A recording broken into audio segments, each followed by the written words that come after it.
Welcome back. Let's shift gears and talk about accelerating e-mobility. And this is the subtopic here is gateway to carbon reduction through alternative power. And joining me for that conversation is Mr. Peter Kihara from the Teachers Transport Limited. Karibu sana. Asante sana. How are you doing this morning? I'm doing well. Yes. Are you? Me, I'm good. Very good. Unaona kazi tu. Yes. That's very good. You know, transport is one of the largest contributors to carbon emissions. Yes. In Kenya and Africa, vehicles are powered by fossil fuels. Yes. But now we are talking about e-mobility. First of all, and for anyone who is hearing this for the first time, what is e-mobility? Very good. Actually, e-mobility is now the opposite of the carbon emission. Yes.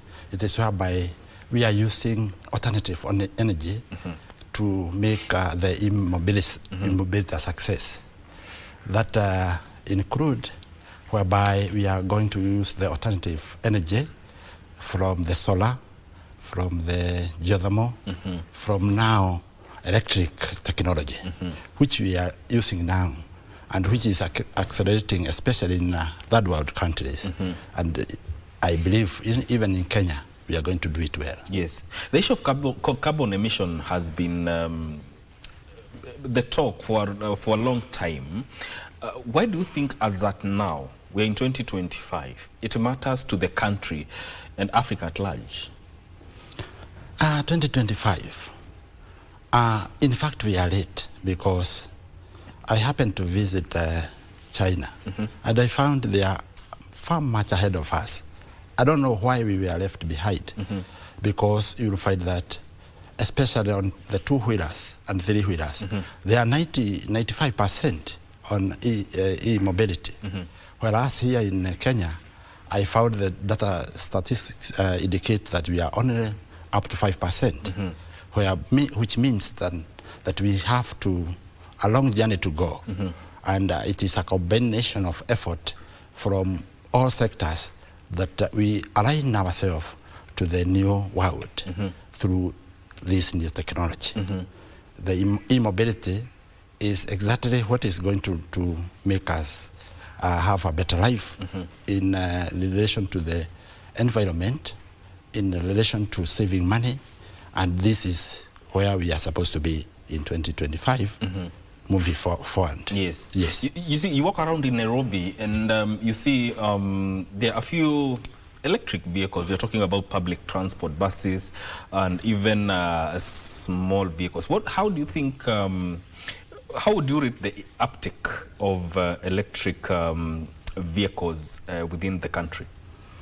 We have a long way to go because the uptake, especially with Africa, we tend to relax a bit. We don't want to start by accepting the new technologies.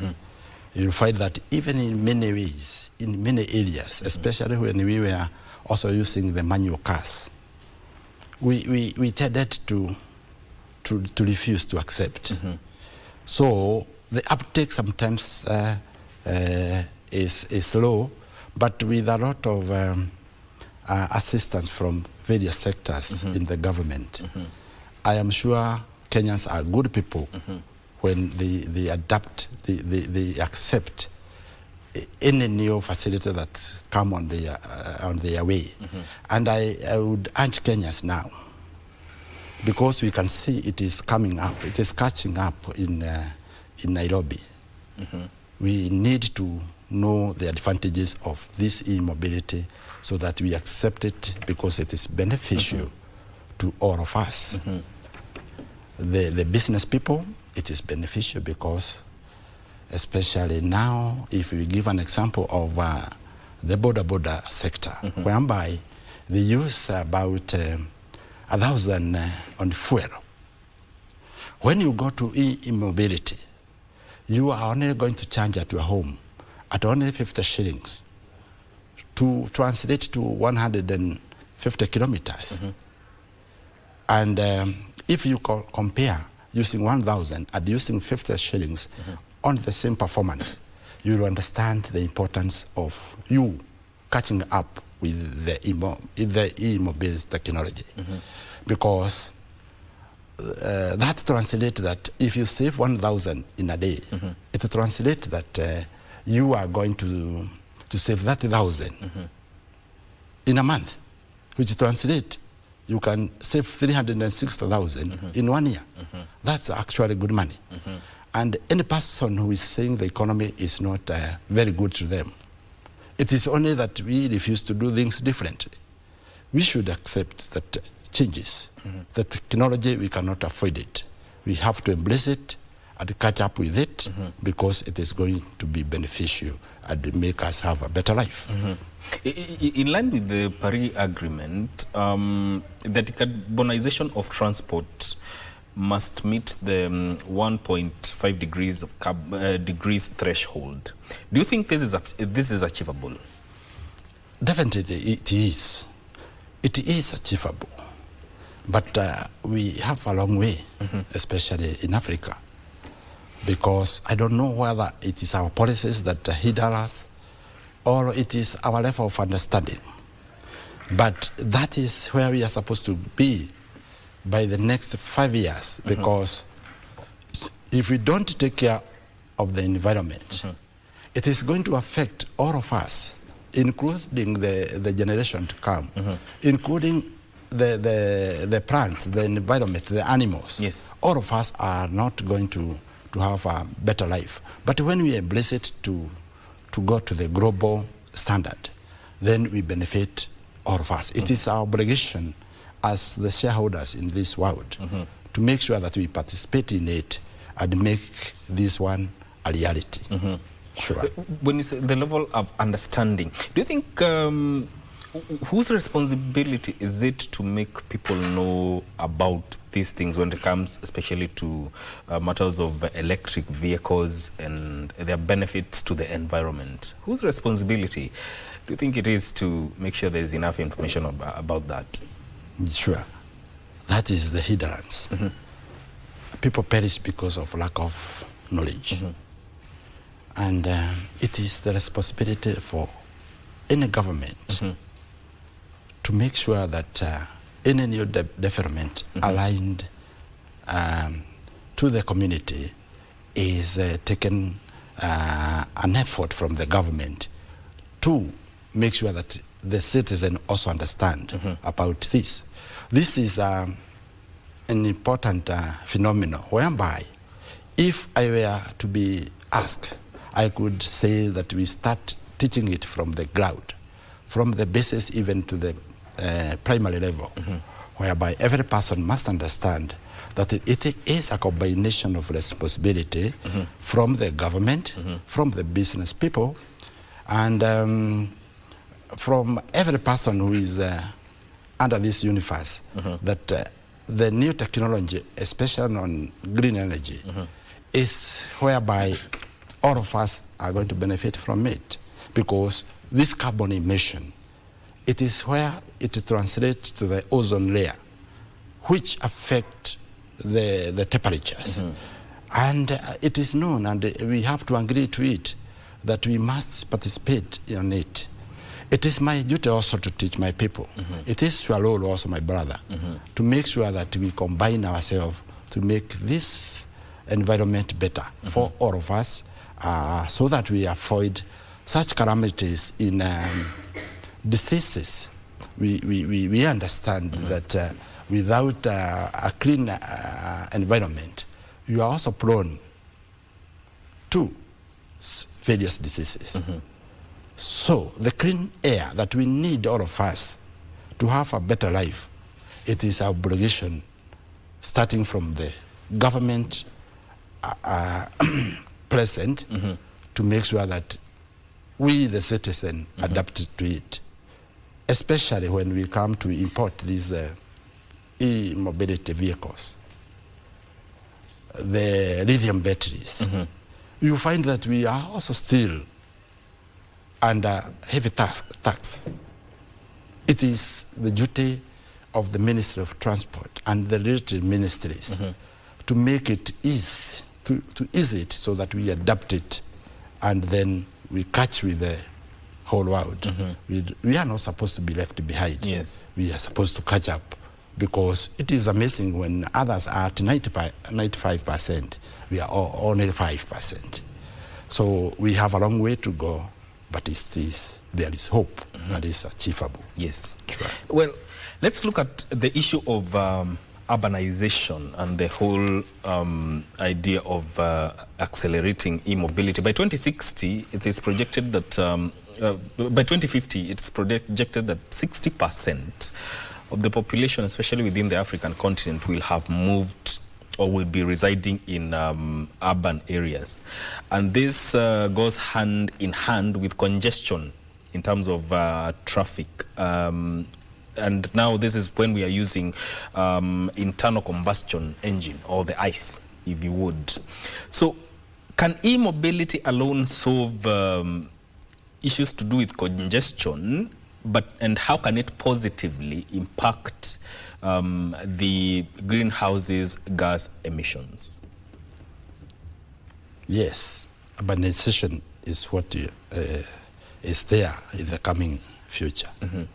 People want better life, and all of us trust that in urban areas is whereby we get what we need. And that indicates that when we have these high populated areas in the urban areas, it is where we expect to have a lot of carbon emissions. And it is these areas whereby we need now to translate and make sure that we embrace the new technology on e-mobility. The big buses, the tuk-tuk, the two-wheeler, that is the boda. We embrace it, especially on the urban areas, because the planners, they are also supposed to understand about this. How are we going to embrace it, all of us? Because when we don't do it, you will find that life in urban areas is going to be terrible in the near future. Yes. But when we embrace this e-mobility technology, we'll understand that life will be also better as compared to other cities that has also developed. So we have a better role, we have a responsibility that we make this a reality. So it is like the use of mobile phones. We thought that it is a miracle. I once visited our neighboring country, Uganda. Yes. I found every person with a gadget, whereby Kenyans, we were still behind. But I like it because Kenyans are good people. They can do it very fast. Like today, we don't have now the kababes. People are on smartphones. Yes. So we just need to understand what is this e-mobility. And I'm insisting here that there are so many benefits because I've tested it myself. I've seen developed a world, how better life is there, how they are beautifully not using their money, especially on transport, because transport and feeding the nation is expensive. And when a country like ours now start embrace the new technology, we are going to lower the cost of importing the fuel. We are going to lower it to the zero. And that money will go straight to our development. So we should not cry for that there is no money. Money is in plenty. It is only that we must know how to embrace the formula to get it. Yes. And one of the formula is when you use e-mobility, yes, you get money to you and back to your pocket. So there's economic advantage to embracing e-mobility. Sure, definitely. Now let's look at infrastructural capacity that we have as a country. Do you think we have enough infrastructure to embrace e-mobility? And if not, what gaps must we address to make e-mobility practical for majority of the Kenyan citizen? Infrastructure is another area that needs a lot of concentration. And I believe that we are starting somewhere. We are moving toward this great important agenda of e-mobility, whereby you'll find that there are areas that we need to adhere to, especially on the charging station. That this charging station is whereby it is infrastructures that is not in place. We have many filling stations. When you go to these areas, the countries that are developed, you will find that they have numerous infrastructure on charging point. Charging point will go hand to hand. For example, if you want to use a e-mobility vehicle from Nairobi to Mombasa, we need to have infrastructures on the way, on the highway, whereby at a certain kilometers, you need to recharge your vehicle so that it translates to the mileage that you wanted to use. So this one need also to move in hand in hand with incorporations of these e-mobility vehicles. Therefore, the government has got a lot of responsibility to make sure that it is the constructions, the importations of these e-mobility materials. Definitely, they are available, they are there. It is only that when you need to bring them to us, there are a lot of hindrances on the way, whereby I understand the ministry that is concerned is going to take the responsibility and make it a reality to Kenyans, so that Kenyans also benefit and have the economic value of this new technology. There's also the aspect of sustainability and environmental risk.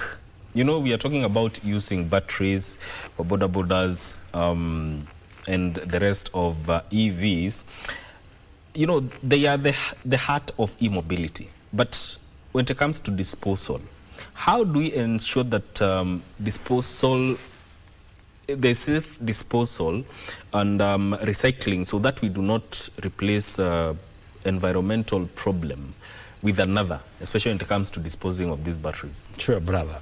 This is waste management. And with new technology, I'm feeling that it is not going to be a big challenge, because when you use a lithium battery, it can give you a range from up to 10 years using one particular battery that is made of lithium. The other batteries that we used had got a lot of calamities. But when you come to the new technology, we are better off on waste management, because if you use one battery and it take you to 10 years, then it means after 10 years, new development will be realized. It is like the mobile phones. They are also using these lithium batteries. And we are managing, you know, we are millions of people with mobile phones, as compared to what we are going to have in e-mobility, especially in big vehicles. They have a battery that is going to take a long time to use it. So there is no waste management. But when it comes to that, there is this proper way of recycling it, and you do it once again. So that is an advantage. It is not like using the ICE vehicles, whereby you have many the parts of the engines. The e-mobility, this new technology has got a simpler mechanism, whereby you don't have a lot of waste. It is always practical, it is always in use. And that makes us that when you have a vehicle that will take you 20 years in use, then it means it is well taken care of, and you don't have a lot of emission, you don't have a lot of waste, and the minimum that it is there, it is cycled back with this technician who knows how to handle it. That is a better part, especially when we come to manage the waste management. Yes. Sure. There's also the issue of policy. Yes. What do you think the government needs to do in terms of incentivizing people to fast-track the adoption of electric vehicles? Are there policies or incentives that the government should put in place to ensure that there's a higher uptake of electric vehicle or the e-mobility aspect? Sure. That is the way to go. I wish these our assembly members of assembly who make these policies, they have been going to third world countries for benchmarking. I wish they could realize how it is going to be beautiful in Kenya when they relax and make this business a reality, so that every person who is outside there is going to be able to participate on this, because the tariffs are still very, very high. If the parliament understand the importance of this, which I know they does, we put it in practical. We put it in practice, because when you benchmark, you'll see the developed countries, how well they are managing this, how well they are managing the economy using e-mobility in transport especially. The e-mobility or the green energy, it is in our ideology. But when we concentrate on these areas whereby we have these big machines using the diesel engine, the petrol engine, and a lot of the fuel product, it is a bit expensive and costly. But because it is the only things that we know, we must understand there is other things that are better when we embrace them and use them.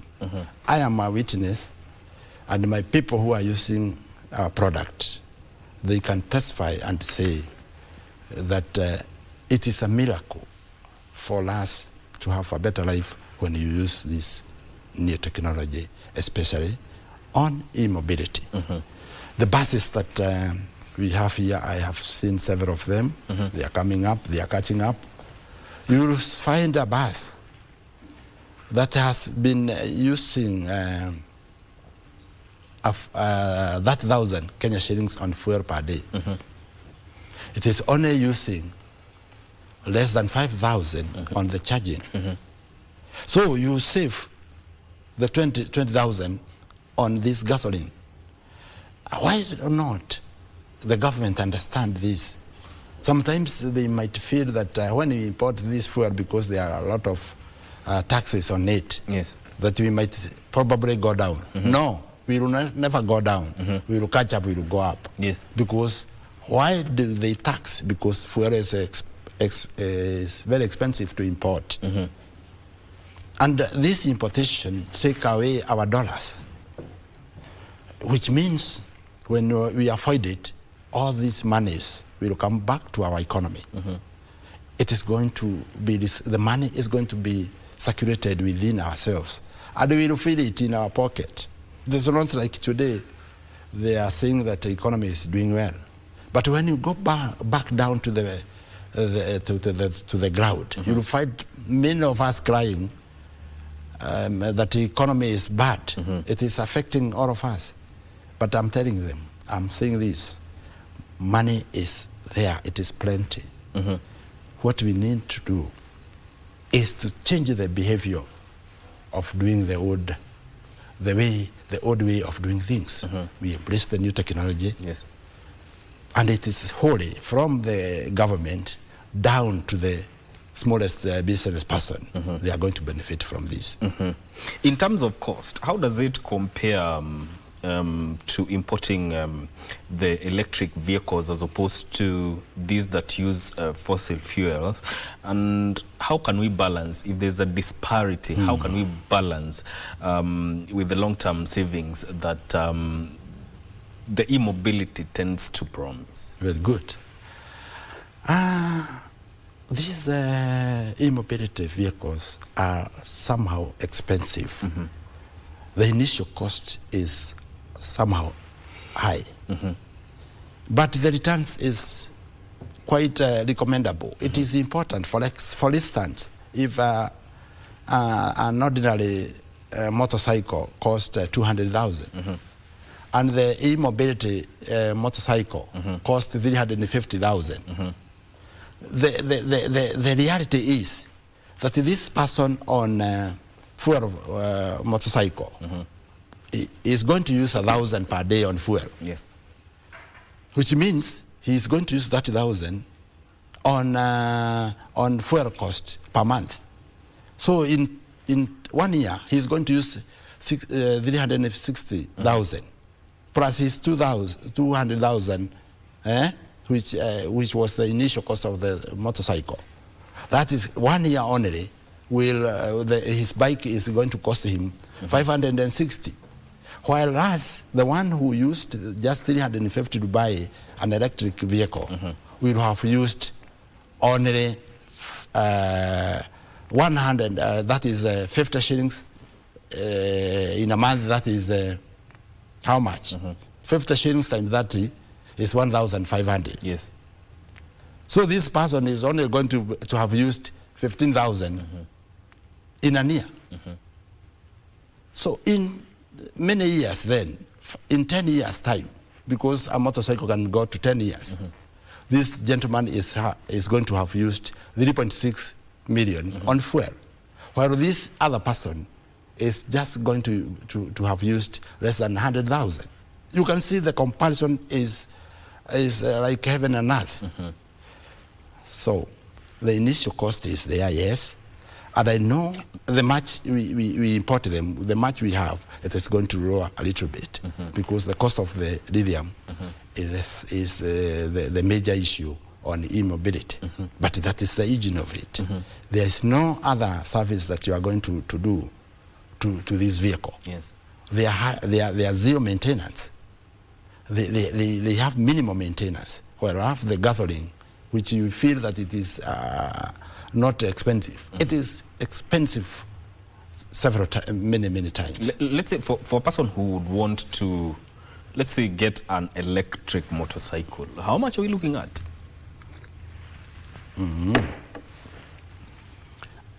You say now, the economy is not very good at the moment, but we have areas whereby you can be paying lipa mdogo. And when you are given this formula, like us, we does it. We just ask you to come with that 1,000 Kenya shilling. We allow you to go and work because when you work, you are able to be giving this on daily service. So the money you use on fuel, you use that money now to buy this motorcycle for you. So how can we say it is expensive then? It is not expensive. It is like that you use only 30,000 to have this motorcycle of 350,000 in 2 years' time. And this motorcycle, it is guaranteed that it is going to take you to 10 years. At that time, I believe this person who is using this motorcycle will have grown economically to a richer person, because we said it is saving you 360,000 on fuel alone per year. It means in 10 years' time, you will have saved 3.6 million. Don't you think that is good money? They should be looking at it from the long-term point of view. We are supposed to go to that. You must have a plan, and we need to have a strategy, even to ourselves. Okay. Not to go and look for money, but have the ability to understand how the value of 1 shilling, how to save 1 shilling, and how to make a shilling. That will make you have a better life. Yeah. Because your energy, your time that you are using is going to be beneficial. It is going to translate that when you use this new technology, your life is going to be better. You will never wake up so early. You will find that a motorcycle that is using the fuel, he must carry 2 passengers or 3. But for the e-mobility, you need just to carry one because the money is coming to your pocket. But this other person, the money is going to the fuel, the money is going to the owner, and the money he need also to feed his family. But if this one for e-mobility, you come to us, you will find that all monies go back to your home, to your family, so that this money, you will pay your school fees, you will build yourself a better house. This money that is going to other areas is supposed to come back to us. Wouldn't a person who is using a battery be charged at a charging point? Sure, you'll be charged, but it is not equivalent to what you use. I want to tell Kenyans that one battery with a range of 150 kilometers, you will be charged 200 shilling. 150 kilometers on fuel, you will use more than 1,000 Kenya shilling. Yes. All right? So 200 and 1,000 there.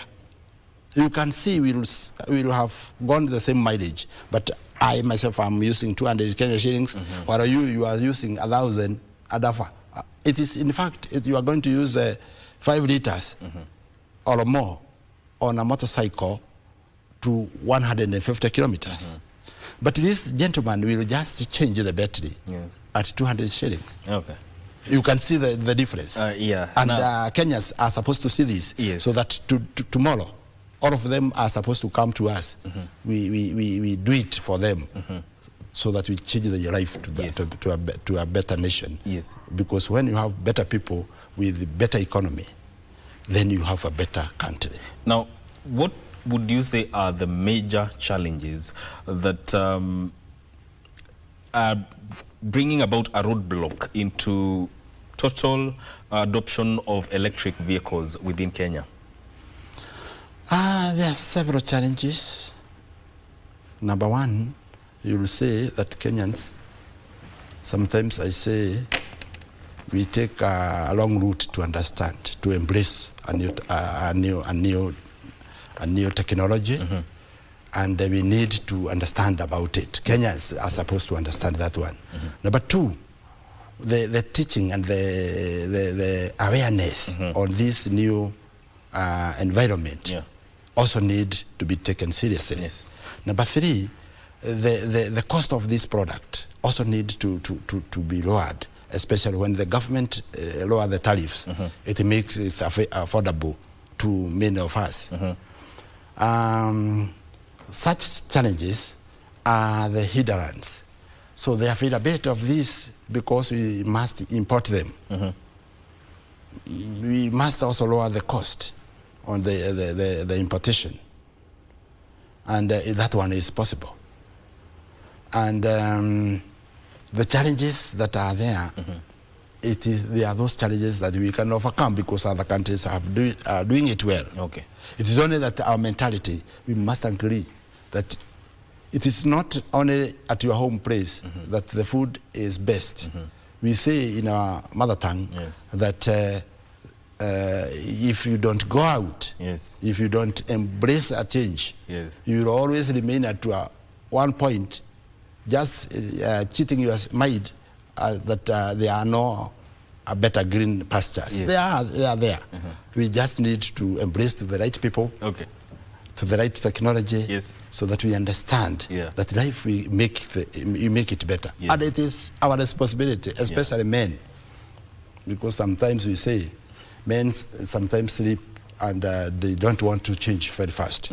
I'm urging Kenyans to agree that there is no shortage of money. It is us who are not really wanting to trust this the way of getting new things. So let's change from what we know to what we don't know. And eventually all of us are going to be better people. Indeed. Sure. Thank you so much for making time to come here and talk about matters to do with accelerating e-mobility.